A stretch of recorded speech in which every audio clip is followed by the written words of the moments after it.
don't know if you noticed, I'm using a different microphone today. All right. I just like I feel so well. Part of the reason I wanted to use this mic for our recording is because I like the way that the two similar mics sound together.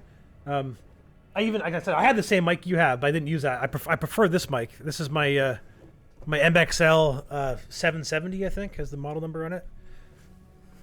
Cheap Chinese mic. I got it for like $70 or something like that. Ah, right. I have I got 6 different kinds of MXL microphones, and I've been incredibly happy with them. Yeah. Like through and through. And then I saw a recording of, I forget who it was. It was somebody, I was watching an interview with George Benson, and he recommended this guitar player. He was a young kid playing guitar, and he was fantastic, and he was using the same mics I have on his video, and it sounded so good. And I was like, well, I'm not the only one who's hearing this, so that's glad to hear. But I know that a couple times you've talked about my broadcast quality mic versus your mic, and I know what you mean by that. And I guess the mic I was using is the broadcast standard, like the one they use in most radio stations and you see in Joe Rogan's podcast and everything, the Shure SM7B. But I have a love-hate with that microphone. Like, that microphone was a gift. I don't know if I could stand to spend that kind of money on a microphone. Yeah. I've been so happy with these microphones. But when I got it, I turned it on immediately, and I found myself, when I sing into it, I find the vocals sit in the mix automatically a little nicer, but it's probably the reason why it's an industry standard, because it does that, right? I find that since I've had that mic, my vocal performances have actually degraded. I find I've always performed better with a condenser mic versus a dynamic mic. Really? And yeah, so I've been working on these new songs, and I've been feeling more like less and less happy with my vocals. I've been writing better lyrics than ever, so I feel like I need to, and from your encouragement too, to like get my voice out there. You give me a bit of confidence to do that, because you've told me you like my voice, so I'm like, all right, because I don't like my voice, so it's hard for me to have the confidence. You don't like your voice. Right? What is it you hear that you don't like? It sounds like my voice, like it's just, I've gotten better at it. Like, I don't find, like, when I listen to my radio show or a podcast, I don't get cringe when I hear my voice on here now, because I'm so used to what my voice sounds like through a microphone that I've almost become more used to my recorded voice than my voice in my head, right? Yeah. But the singing voice, it's because, like, like we talked about that guy from Vandergraaf, Peter Hamill and stuff, and we've talked, like, guys like Geddy Lee, or guys like there's guys that have amazing voices that are often critiqued because they have a certain timbre that just doesn't ring right with people, right? And I feel like my timbre is like that with me. Like, when I hear it, I'm like, if I heard my voice on someone else's record, I'd automatically not like it. But I don't know if that's the case, because I put up with a lot of bad singers, because I like Billy Corgan as much as I like Mike Patton, and like they're both polar opposite. Mike Patton's one of the best singers of all time. Billy Corgan is one of the worst, and I enjoy their voices just as much. So I don't know why. But it takes sometimes someone else to be like, yeah, there's nothing wrong with that. And for me to be like, okay, good.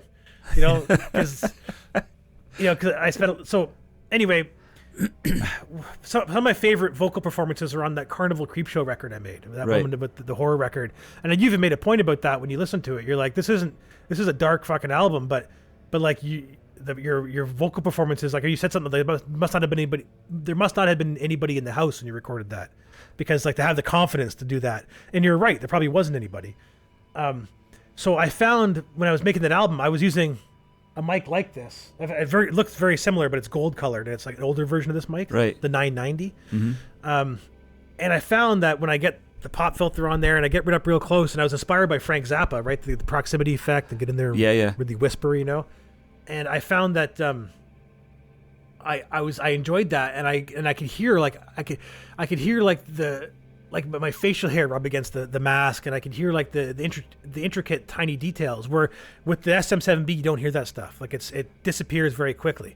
Like it rejects a lot of sound. Yeah. So you have to deliver a confident voice into that microphone to get the performance out of it.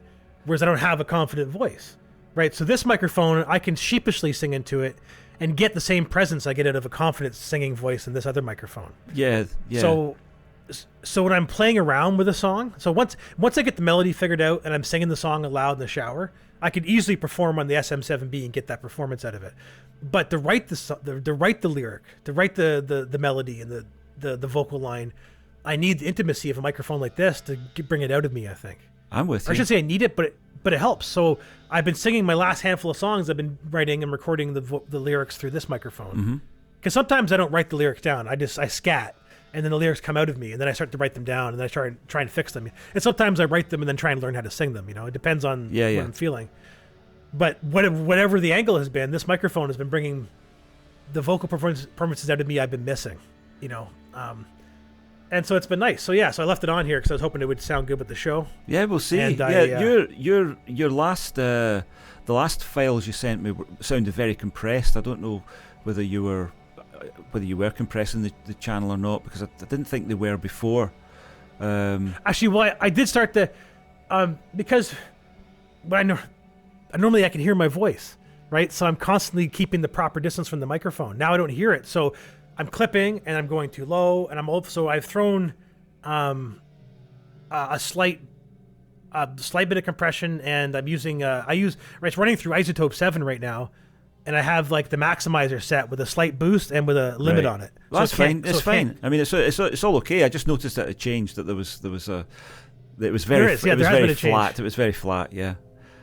Yeah, so I'm hoping I'm giving you a vocal recording that you don't have to do anything with. I'm hoping you just dump it in there, and there's no noise, kind of a gate running, so there shouldn't be any background noise between I noticed voices. That as well. I'd gated stuff that you'd given me. I'd gated it before.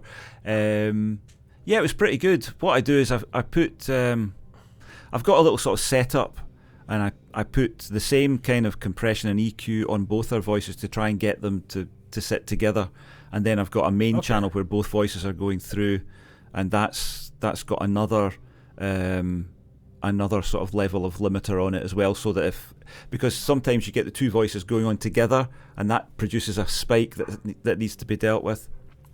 So it's fine. I just noticed that it changed. But that microphone you're talking about, it's the SM7 you're talking about, isn't it? It's it is industry standard, and it gives you that sound. But I've never used one, but it's very non-dynamic. It's a dynamic mic, but it isn't very dynamic, is it? No, it's not. And I've seen people use it in applications. I'm shocked sometimes. I'll see them where they got the microphone 3 feet from their face. I'm going, why are you using that fucking mic? Yeah. It's a beautiful mic. But that's not the way to use that. Yeah, it's got to be boosted really, because it's there's that, and there's the SM57, and one of them's got a transformer in it, and one of them hasn't. Yeah. And that's the difference. 57s. Yeah, and they do sound a lot different too, right? Like I have a 57 here, and if I record it next to my SM7, it's nothing alike. Like they're very, very different. Just like I got the 57 here too, which the 57 to the 58 sound almost identical to me. I can barely tell the difference. I think they are the same mic. They're just in a different shell. But this was a present, like I said, and I love this microphone, but I plugged it in and it sounded terrible. It had a hiss to it. Oh. And I'm looking all over the place. I'm like, why does my microphone sound like this? They're going, oh, you don't have enough gain. You need more gain. Yeah. And I was like, seriously? And they're like, yeah. And my interface doesn't have enough gain. You need to have 60 dB gain on your preamp for this thing to work, and mine's got 25. Yeah. So I had to go buy this for $190. Oh wow. This is called the Cloud Lifter. It's a preamp specifically for dynamic mics. It's made for the SM7B and like the Electro Voice RE20 or whatever it's called. They're basically the Electro Voice version of the same microphone. And I have to run 48 volts into this guy, and then that transforms the 48 volts into a boost signal that's no longer phantom powered.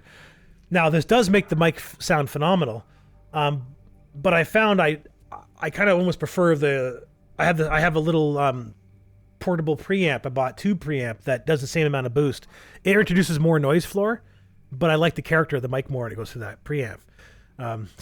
But the amount of experimentation and money I had to spend just to make this mic sound the way it's supposed to sound, I was livid. And it's no wonder like Shure doesn't tell you that. Like, and why Shure doesn't build that circuit into the microphone is beyond me. Like, they could easily build the Cloud Lifter circuit into this mic, have it work and function anywhere, but it's almost like it's part of the gatekeeping thing. Like, so I'm on like Reddit going like, why does my $500 mic sound like shit? And they're going, oh, well, you didn't spend the $200, you didn't buy a $200 preamp for it. Yeah. And I'm like, but my $100 mic sounds great in the one that's built into my USB thing. Like, yeah, well, that's how cheap mics work. It's like when you buy a Telefunken mic and you gotta have a whole box and a preamp for it and all this stuff, special cables, and like it's I don't know, man. But so I do like it. I do like even my last 2 radio shows I recorded with this mic. I haven't even Did It's you? scaring me a little bit. Well, I was listening. Yeah, my last show was recorded with I was listening to the drum one. That one. I think the drum one might have still been in this mic. Maybe, Right, but, okay. I'm a little bit behind then. Yeah, but maybe it was this last show. Maybe it was just actually. I think it might have been though. I have to double check. I can take a look at the files. I'll be able to tell by the way the WAV file looks. There is a lot of gatekeeping, and there's a lot of nonsense talked about microphones. There really is. But once you get to a certain level, especially with condenser microphones, you've arrived. You don't have to spend thousands on a condenser microphone in my view. And I mean, if you're running an expensive studio, if you're running, Abbey Road or something like that, then you're obviously not gonna buy $100 microphone and stick it in that lovely room. You want that extra 1% that the amazing microphone will give you, and you want all the different microphones so that you can have all of the different 1% effects. But that's all it is, as far as I'm concerned. It's really just that 1% effect that you're going for. But no one hears. Yeah, but no one hears. There's a microphone that I like, which is the AKG C1000S, which I sold when I was broke, and I think that's a great microphone. It's very directional. It looks more like a dynamic microphone, but it is actually a condenser mic, and that was a good one that I really liked. And I always kind of look and see if I can find one again whenever I have some money, and it's never cheap enough to get one. So, but one day I might. But it was good for my voice. This one, which is the Audio Technica, I don't like it for my voice really. There's times when I think, well, that microphone is protesting because I'm singing, I'm belting, when I do some of the stuff that I do, and I think I need something else. Yeah, these mics aren't great for that. I find like when I'm belting, I gotta stand back a bit. Yeah, that's right. Yeah, and otherwise it clips. And I got used to that. Yeah, I got used to that for a while, but then I got used to not doing it with the SM7B. Yeah. For the 7Bs, I can scream into it and have it pushed against my face. Yeah, and it's, but at the same time, I like it. That's what I'm saying. I find a low pressure mic pulls more to me than a high pressure mic because the intimacy is what really you think sells what I'm going for. But. Yeah, and I know what you mean by the Audio Technica. Like I said, I got the same one too, and I got mine at an auction for like $20. It was an Amazon return auction, right? And it was just missing the plastic clip, and I happened to have a shock mount that fit it perfectly just laying around, so it was perfect for me. And I find I love recording acoustic guitars with this guy and like bongos and stuff. Mm-hmm. But yeah, I find anytime I put it on my voice, I wish I just used this mic instead. Yeah. Even though. The characteristics of it, I think, are so similar. I would not, in a blind sound test, I wouldn't know the difference. But when it's in front of my face, I'm hearing it through the microphone. Through my headphones. I just found the MXL. I got so used to performing intimately with that I'm still stuck on it a little bit. Which is, I'm glad about that. Like it's nice to, and if you trust just trust your heart, right? Like that's the important thing. Is, like you said, the gatekeeping is big. There's a YouTube channel I've been watching intermittently for the last year or so, maybe 2 years now, by a guy named Jim Lynn or Jim Lil. He's a country western guy from Nashville, amazing guitar player. Like he's just fantastic. And this isn't a way for me to try and get you into country music, 'cause I know how you feel about Nashville and stuff. But there is something you'd hear down there. Eventually, I think you probably go like, you know what? There's some magic here. It just isn't getting out to the rest of the world, right? Yeah. So this guy here is kind of an unknown, like a broke musician kind of guy who's making more money off YouTube than he is as a musician now. But his videos remind me of Glenn Fricker, because Glenn Fricker is big about dispelling myths when it comes to recording at least heavy metal music, right? About where the tone is actually found and where you should actually spend your money if you're going for a certain sound, right? This guy here does the same kind of stuff, but brings it from the country western perspective, right? So, which I think is more valuable, because as a guitar player, I'm much more interested in the country western tone than heavy metal tone, right? Because if you listen to my music, it's closer to country western than heavy metal when it comes to like the appreciation of clean guitar. Right, like I like a good guitar tone. I do love a good metal tone too, but I have some plugins that do that perfectly. I don't need to struggle over too much of that. So he did all the videos comparing like speaker cabinets and amplifiers, and he did things like in his one video he compared like 3 classic amps, like a Vox AC30, a Fender Twin Reverb, and some other like Tweed amp, like it might have been an old Gibson amp or something like that, and basically built an identical version of these circuits into a tackle box, and with the outputs on it, and he can plug it into, and as long as he had the right speaker cabinet, like if you have the right vintage 30 speaker that comes out of a Vox AC30, then it will sound like a Vox amp.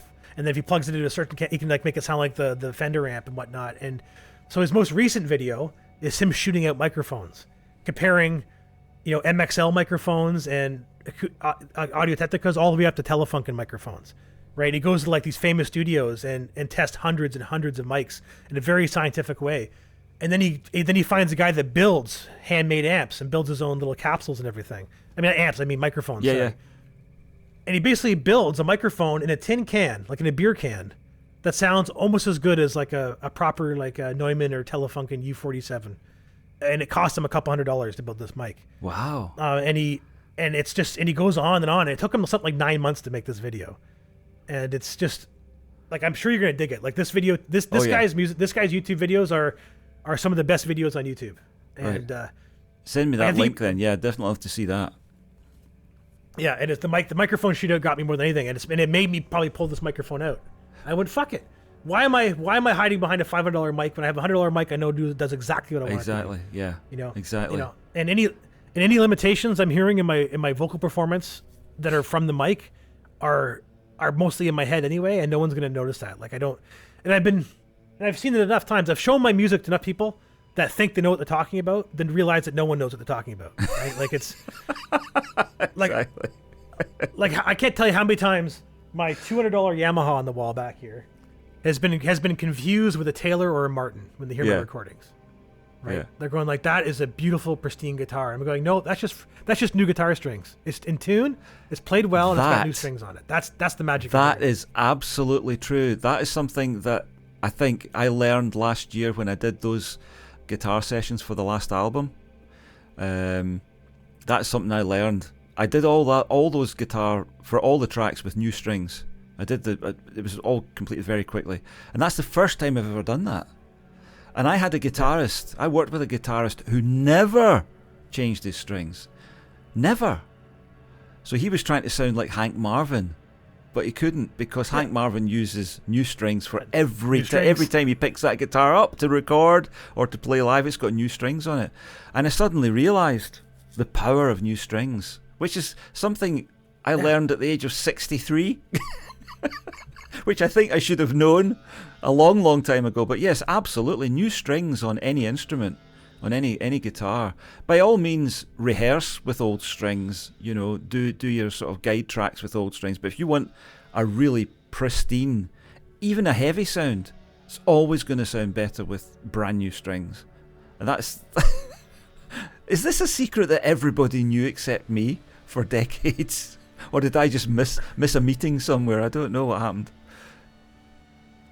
Well, it's funny too, because I mean, like it's subjective too, right? Like this is a topic that I may land differently on in the future, because I was one of those guys that swore by dead strings. Like I would put new strings on my guitar, get them all sweaty, and let them rust right away, hoping to get that dead sound back faster. Because I lived in the dead sound. That's where my tone came from. That's where I spent most of my time, because I couldn't afford new strings every day, right? And I sweat a lot.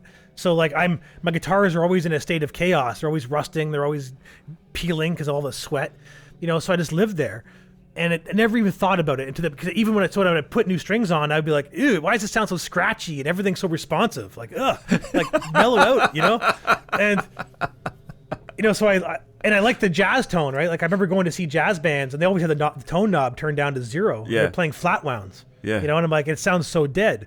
So I like that. And so I lived in that for a long time, and it wasn't till, I don't know, maybe 10 years ago, I had a guy over who was jamming with me. He was kind of broke, but he was very talented. So, which translates to, I don't have my own gear, but I'll play yours very well, right? One of those kind of guys, right? Yeah. So, like the first time I met him, he had a beautiful P bass. The next time I saw him, I'm like, "Where's the P bass?" Oh, I sold it for child support payments. And I'm like, oh, that is fucked up. Yeah. Like to me anyway, like to let something like that go, like I'd cut off a limb before a P bass, but it was sad. So I let him play my guitar. And I handed him my, I think it was my Ernie Ball Sub 5. I handed him this nice guitar, and he's like, you need new strings. That was the first thing he says. You need new strings, like right away. And I was like, really? And I'm like, they're not that old. And he's like, well, how old are they? I said, they're about 3 months old. He's like, well, they sound older than that because of my sweat and everything. Yeah. So I remember I bought new strings for it, and 5 strings, like they're not cheap. Like it was like $40 or $50 it cost me to put the new string on that thing. And I remember when I first put them on, I was disgusted by it again. It was very clanky, I could hear everything. It was gross, and he loved it. He was like, "This is perfect." And then I played it again, got it all sweaty, and a week later, he's like, "What the hell happened to these strings? They're fucked again." You know? So then I started getting really aware about my sweat. I started washing my hands more before I played, and I started using where if I have it here it is. This stuff here, Dunlop Ultra Glide. Yeah, I've got a little sort of it's a little pad which is called a glide thing, and you rub up and down the strings. It's the same sort of thing. That's the one that comes in like the little brown container with like the wood handle on it. Exactly. That one, the GHS Glide. Yeah. I use those too. The difference between that and this one here leaves a bit of like a silicone coating on your strings, right? That protects it from the sweat of your next play, right? So this gives you the same glide as that stuff, but it also protects your strings. I find this now, if you put this on new strings, they don't sound new anymore. They'll sound like 90% new, but they'll stay that way for months as opposed to for an afternoon like they do for me usually. So that's become a big savior for me, just for saving money and whatnot and getting more life out of my strings. But it was around that time when this guy got me thinking about these new strings. I was experimenting with bass tones, and I had to revamp all my settings because you use different amp settings with fresh strings versus old strings because you don't have to work so hard to get the treble out of there, right? Yeah. You're actually trying to pull the treble back a bit, you know? And to transform my bass playing. I went from being like a mediocre bass player to a really good bass player because I appreciated the sound of new strings. And it just kind of blossomed from there to like I've been trying to drag my friends in with me, like my buddy Drew. Him and I recorded a song one time. He shows up with this beautiful Japanese knockoff of a hummingbird, the Gibson hummingbird. Actually, that's on the wall behind me there too. You might be able to see it there. The one's just over behind my head. That one there. Yeah. I think. No, wait, no, that's not the one. Sorry, that one there. That one. Okay. Yeah, it's because of that guitar. It's probably worth thousands of dollars. Beautiful guitar, and he's got the strings on the thing came with the guitar. Like he got the guitar used, and the strings are still on there. And the neck's warped and all this stuff. And he's like, what a beautiful guitar. And the strings are buzzing everywhere and all this shit. So I straighten the neck out for him, give it some good relief. And he's like, wow, this feels like a whole new guitar. And we start recording the song. And I'm like, I hand him a pack of strings. I'm like, here, take these. They're yours. You have to buy them off me. Just put strings on the guitar. I'm not recording this. It's a beautiful song. You're ruining it. And he was like, oh, you're being that guy again, eh? Like you know better than everybody else. Like, I prefer the sound of dead strings. I prefer it, okay? Let me record it the way I want. And we had a blowout about it. I almost kicked him out of my house. I said, if you want to record the song, then you fucking record it. If you want my help, this is how we do it. Because I'm producing the song for you. And if you want a good sound, we need good fucking strings. And he argued with me. So I said to him, do me a favor then. We'll record on your guitar, and then we'll record a version on my guitar and my $200 Yamaha with new strings on it. And we recorded the song completely with his guitar and my guitar. He still swore he preferred the sound of his guitar, right? So I made him a mix with his guitar on it, sent him home with it, and then when he went home, I started doing a new mix with my guitar on it, and sent him that version. I said, hey, I did some work on and he sent me some big long text message about, oh, I see, I told you can make it work with those strings. You just have to be creative with the EQ and do some this and that. I just went like, no, I just deleted your tracks and put mine back in, and now you're hearing what it sounds like with good strings. And you got him. Yeah, and now he prefers it. He prefers the version with the good strings because it sounds better. Like it just sounds better coming out of your speakers. It sounds better hitting your ears, regardless of that's what I gotta teach people too. Like, regardless of how good the dead strings sound in the room to you, that's not the way it's going to translate through a microphone, through speakers. It's got to fit into a mix. It's got to fit into a tonal range. And if it's going to take up all the low end, it's going to sound like shit. It's going to be muddy. I have to pull so much out of that sound that's already too low anyway to try and make it sound good. That's going to sound thin and uninspired, which again might sound really good, but when this song he's writing it's just an acoustic guitar song. It's him and guitar with a little bit of percussion behind it, right? So it was like, you need that to be the whole thing. Like, I want to be pulling stuff out of it because it's too much rather than trying to add to it because it's not enough. Exactly. Yeah. Especially on acoustic guitar, you really do need new strings, as new as you can get. Yeah, definitely.